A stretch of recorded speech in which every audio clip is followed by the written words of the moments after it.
लेकिन धीरे धीरे बताऊंगा, क्योंकि तुम्हारी आस्था इन लोगों पर थी।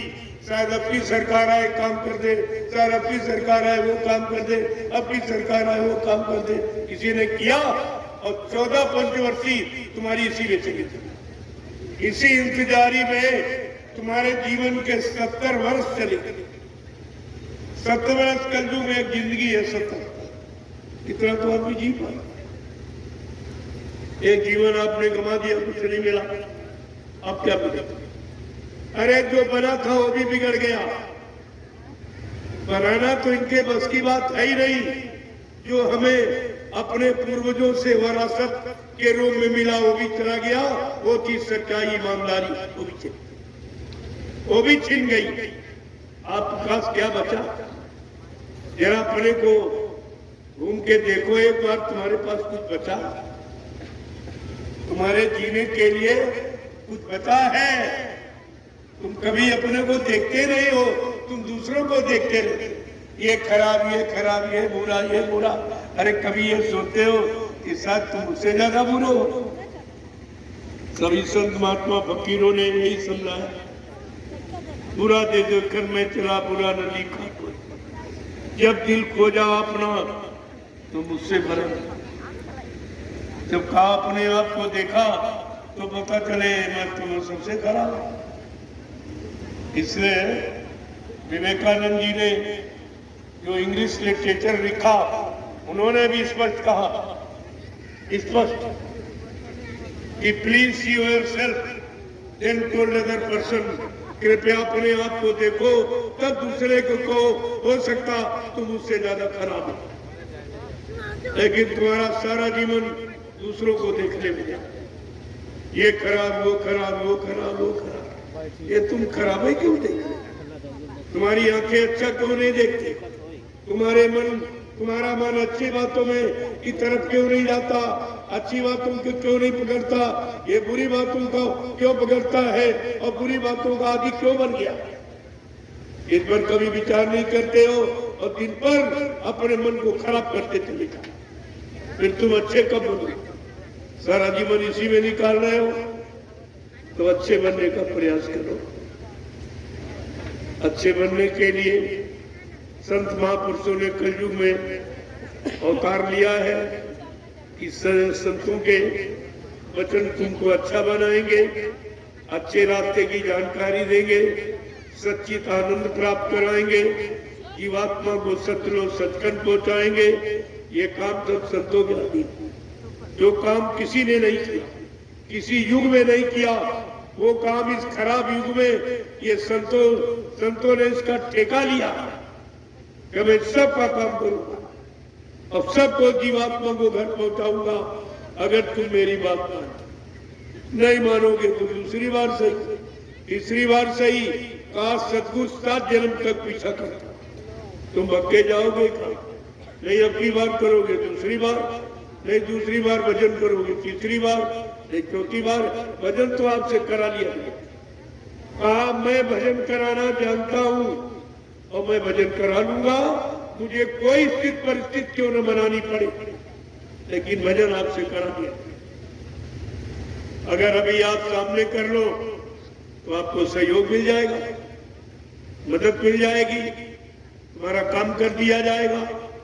लेकिन यह समय अगर निकल गया तो तुमको अपने आप ही करना पड़ेगा, तब तुम्हारे लिए मुसीबत खड़ी होगी।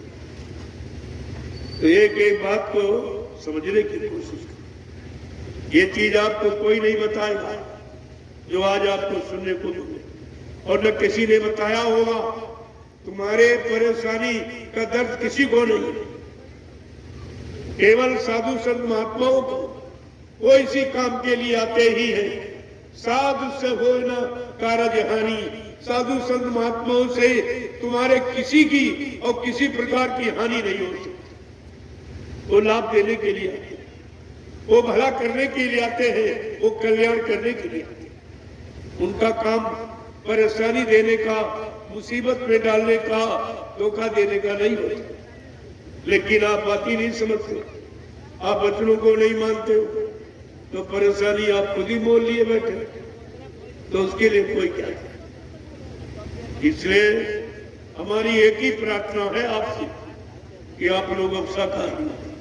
मैं जानता हूं आप धर्मात्मा महात्मा नहीं बन सकते, सच्चे ईमानदार त्यागी तपस्वी नहीं बन सकते, आप चरित्रमान नहीं बन सकते, तो कम से कम शाकाहारी बनो। इससे सरल और कलयुग के जीवों के लिए कोई उपाय नहीं, इससे सरल कोई उपाय नहीं है जो आपके लिए समय से बताया गया कि अभी वक्त है गुनाहों से तू तौबा कर ले, फिर न कहना हमने सुना था पैगाम पे। हम ये हिंदुस्तान में किसी को कहने नहीं देंगे कि हमको समय से इशारा नहीं किया गया, समय से अच्छी नेक भली बात बताई नहीं गई, हमारे भले के लिए, हमारी भलाई के लिए, हमारे लाभ के लिए कोई आया नहीं, और किसी ने हमारी बीमारी महामारी कष्टों को दूर करने की दवा किसी ने बताई नहीं। ये मैं किसी को कहने नहीं दूंगा।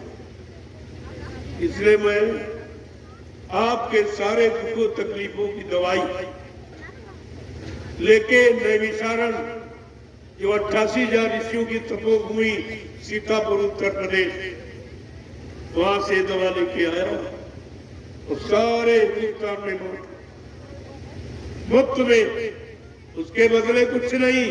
ये दरबार है, दरबार से मुफ्त लुटाया जाता है और दुकानों पर पैसा से मोल मिलता है।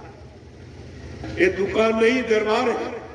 दुकानें तो और जगह जगह लगी, धर्म के नाम पर, देवी के नाम पर, देवता के नाम पर, भगवान के नाम पर, खुदा के नाम पर, और इस जय गुरुदेव नाम पर भी तो दुकानें लगी। वहां भी बगैर पैसे के आप कुछ नहीं पाओ, पहले सेवा दो तो बात करो। वहां भी ये दुकानों की पहचान है और दरबार की पहचान यहाँ मुफ्त लुटाया जाता है। बदले में आपसे कुछ, हमको आपसे कुछ नहीं चाहिए। क्या हिंदुस्तान में कोई ऐसा है जो इस कलयुग में बगैर स्वार्थ के कदम लेता हो? लेकिन ये आपसे कुछ नहीं, कुछ नहीं। केवल आपसे ये चाहिए कि आप अपने भले की, अपने हित की बात मान लो, ये चाहिए। अपने भले हित की बात मान लो, हमारे हित भले की नहीं, तो आपके लिए अच्छा होगा। ये दरबार लुटा रहा है, ये है संतों का दरबार। दरबार में सच्चे सद्गुरु के दुख दर्द मिटाए जाते हैं। दुनिया के सताए लोग जहां सीने से लगाए जाते हैं। ये दरबार की पहचान है, ये दरबार का कर्तव्य है, ये दरबार की हमदर्दी है।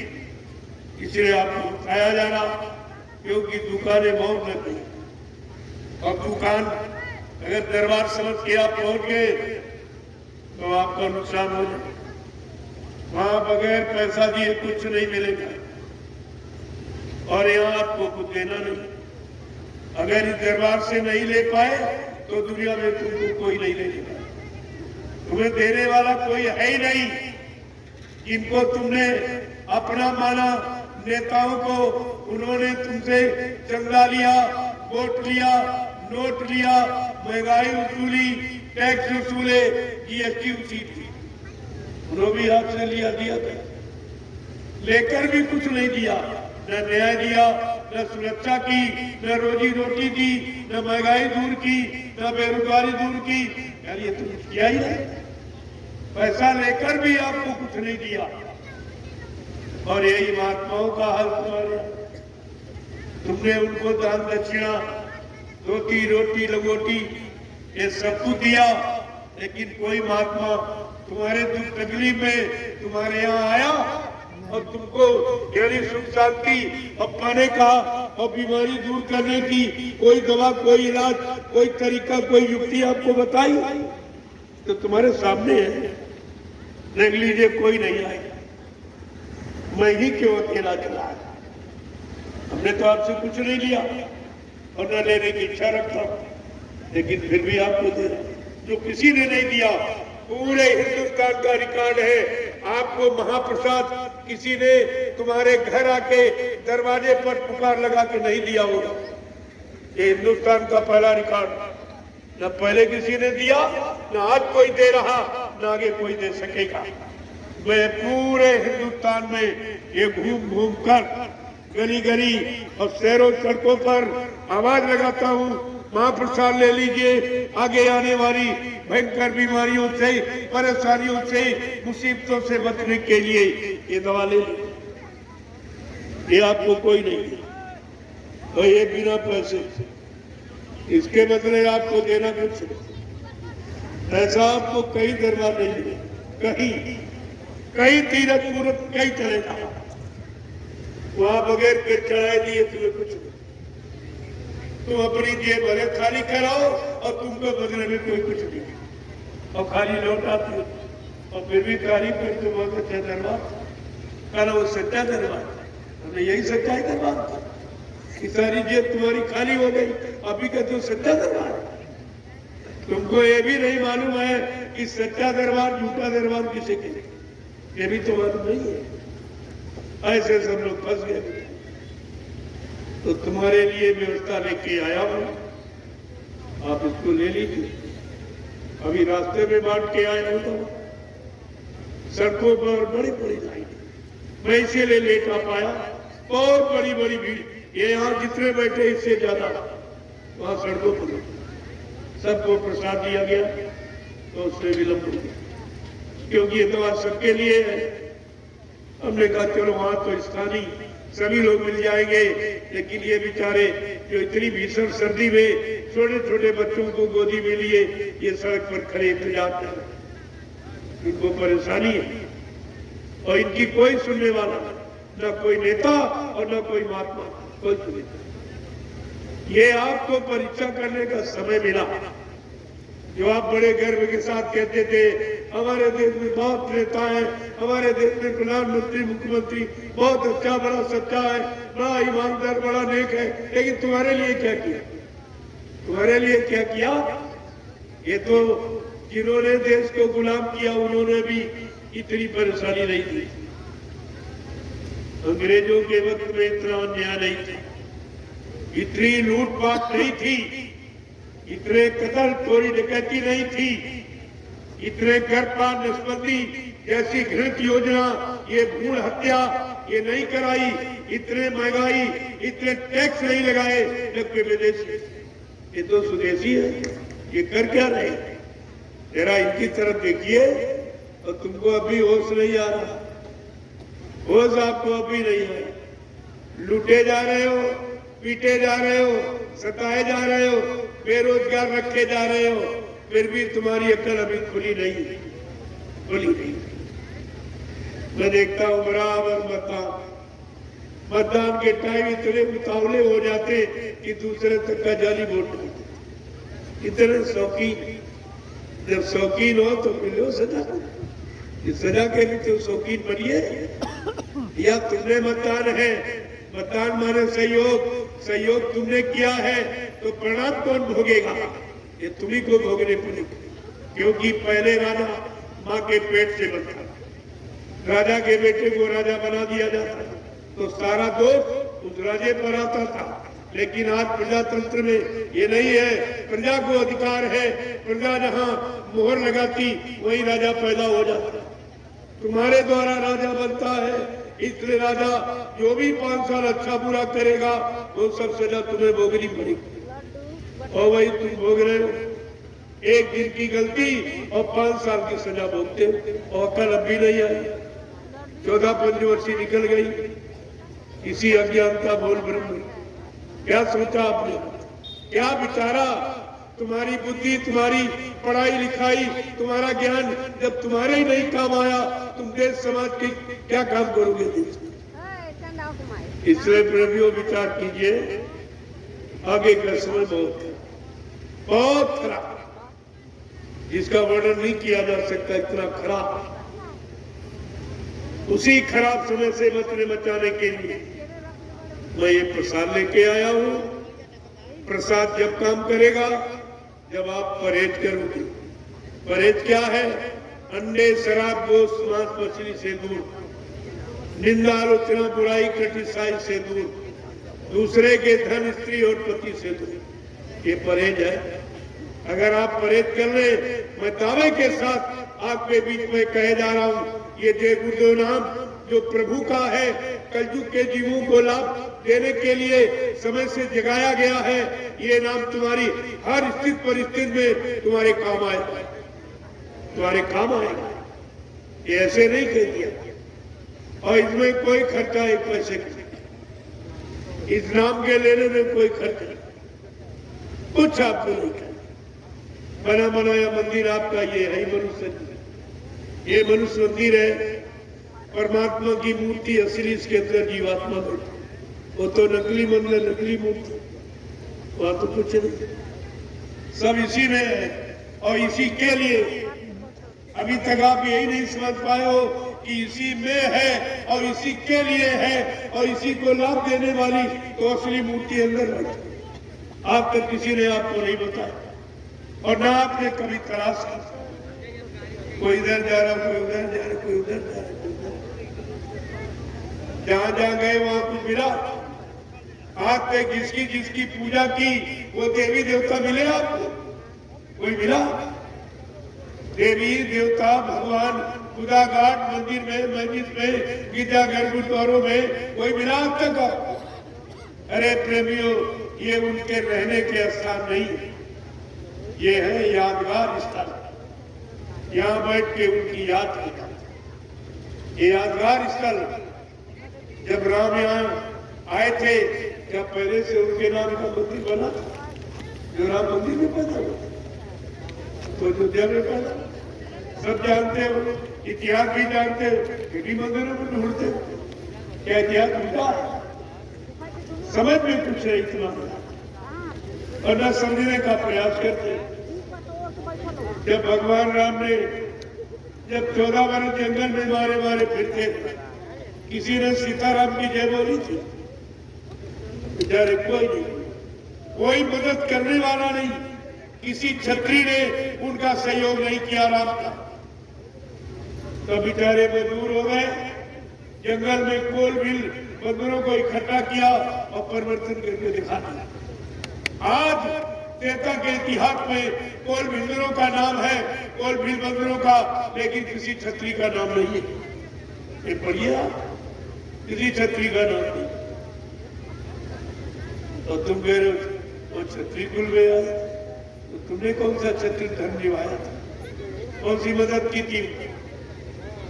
और यही भगवान कृष्ण, उन्होंने तो खुल के कहा था, ऐ यदुवंशियों, मैं तुम्हारी जात बिरादरी में आया हूँ, जात बिरादरी के नाते मेरी बात मान लो, तुम धर्म कर्म करा जाओ, मानवता इंसानियत नहीं। ये भगवान का नाम है। ये द्वापर का जीवों के लिए भगवान का नाम कृष्ण नाम आया। इस नाम को लो, तुम्हारी मदद हो जाएगी। तो ऋषि क्या कहता था? जा जात का ग्वाला, गाय चराने वाला, माखन का चोर, तेरी बात मानू। ऐसे कटु शब्द, अमर्यादित शब्दों का प्रयोग करके कृष्ण को मजबूर कर दिया। जब बेचारे समझा के बताकर हार गए, मजबूर हो गए, तब उनको उसी मजबूरी में 18 दिन का एक नाटक, एक लीला, एक खेल खेलना पड़ा, जिसको महाभारत कहते हो, और 56 करोड़ का सफाया चले गए, एक ही झटके में चले गए।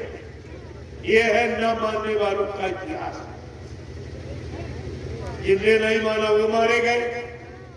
सतयुग में हिरण्यकशिपु राजा था, उसने अपने भक्त प्रहलाद बेटे की बात नहीं मानी, वो भी मारा गया। त्रेता में विद्वान ब्राह्मण रावण अपने भाई भक्त विभीषण की कोई अच्छी नेक भली बात नहीं मानी, वो भी मारा गया। द्वापर में कंस राजा भगवान कृष्ण की बात नहीं मानी, वो भी मारा गया। न मानने वाले का परिणाम विनाश। अगर कलयुग में आप नहीं मानोगे तो आपका भी भाई कानून कुदरत का कोई दूसरा नहीं, वो सबके लिए एक। इसलिए आपको ये समझ से चेतावनी दी जा रही, जागरूक किया जा रहा, जानकारी दी जा रही, होशियार किया जा रहा। चेत जाओगे तो अच्छी बात है, और नहीं चेतोगे तो गोस्वामी जी महाराज ने कलयुग के जीवों के लिए भी लिखा। क्या लिखा? कि साधु अबा क्या का पले और जरे नगारे अनाथ कर देता। साधु संत महात्माओं की आज्ञा का उल्लंघन अगर कलयुग के जीव करेंगे तो क्या लिखा हुआ? वो जातियां, वो मजहब, वो धर्म के लोग, ये सब जल के रात। कितना स्पष्टीकरण है, जरा रामचरितमानस के उत्तरकांड को पढ़िए, तुम्हारे सारे प्रश्नों का उत्तर मिल जाएगा। लेकिन तुम कभी पढ़ते ही नहीं हो। और 550 वर्ष पहले से लिखे रखे, आज की नहीं, 550 पहले से आपको समझाया बताया जा रहा। ये भी नहीं कह सकते हो कि एंड टाइम पर बताया गया, पहले क्यों नहीं बताया गया, पहले जानकारी क्यों नहीं दी गई। 550 वर्ष ना तुमने उनकी मानी और ना इनकी मानी, ना बाबा जी की आपकी मानी। जब किसी की नहीं मानी तो ना मानने का परिणाम तो विनाश होता। आप उसके लिए तैयार हो जाए। जय